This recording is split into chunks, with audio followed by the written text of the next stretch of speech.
way you feel. One kiss is all it takes. Falling in love with me.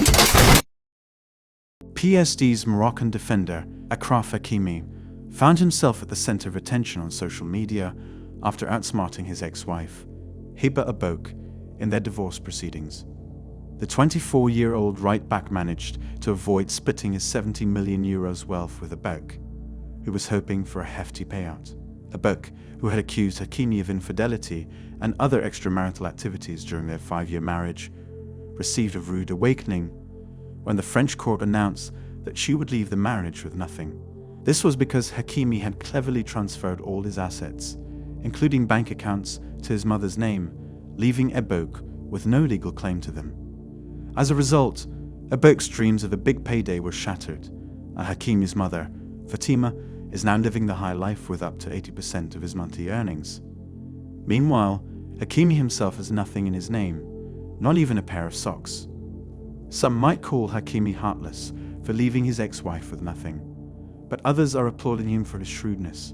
After all, he's not just a smart player on the field, he's also a savvy businessman off the field. Let's dive into the topic of alimony or spousal support. As always, the rules and regulations surrounding this issue vary from state to state.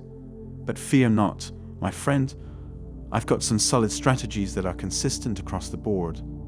Unlike your ex opinions, alimony is essentially the cash money that one ex-spouse pays to the other once they're no longer bunking together. This payment can happen during or after the divorce proceedings, but either way, it's a definite hit to your wallet. I've seen dudes who've been stuck paying alimony longer than they were married. That's right, they spent a measly 7 or 8 years with their ex, but have been shelling out alimony for a solid decade. I'm not sure if there's an alimony calculator out there to figure out the amount you're supposed to pay, but it seems like it's more about what your ex wants versus what you can actually afford. And don't even get me started on child support. That whole system is a hot mess.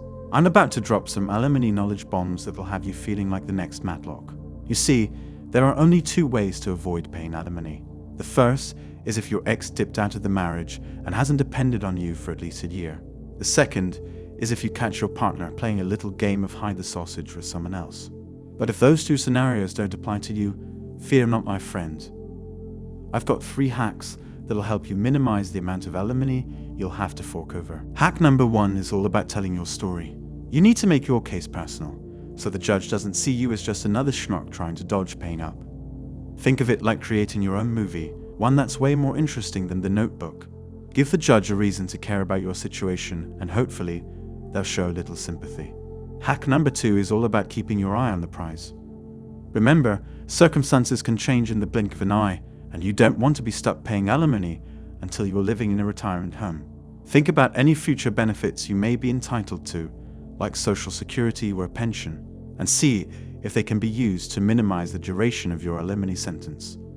Maybe your rich uncle will finally kick the bucket and leave you a little something in his will. And last but not least, hack number 3 is all about being the king of the financial hill.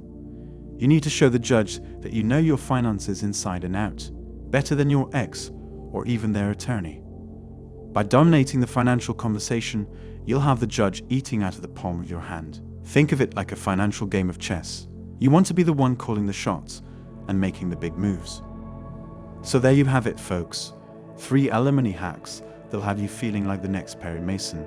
Just remember, if all else fails, there's always the option of faking your own death and moving to a country without an extradition treaty. But that's a hack for another day. In the end, I think it's better to get involved in all of this at all. As a wise man once said, the way to win an impossible game is to not play the game at all. Well, my dear fellas, let's talk about the misery that is marriage. I mean, why bother? Am I right? I've seen my buddies end up living like hobos after getting hit with alimony and child support. It's like a game of Russian roulette, except the bullet is the risk of ending up broke and homeless. No thanks, I'd rather roll the dice in Vegas. And don't even get me started on how some women view marriage as a fast track to financial gain. It's like they think saying, I do gives them a license to print money. Honestly, I'd rather get scammed by a Nigerian prince. If you're foolish enough to take the plunge, my advice is to keep your passport handy. You never know when you'll need to make a quick escape from a marriage gone sour. And trust me, you don't want to mess with the wrath of the jilted spouse. It's like a horror movie where the monster takes your money and your soul. Gone are the days of the traditional wedding vow, for better or for worse, till death do us part. These days, it's more like, for richer or for richer, till I find a better deal. But hey, at least we can all laugh about it, right? Laughter is the best medicine, unless you're laughing at your own misfortune. That's all for today on Manhood.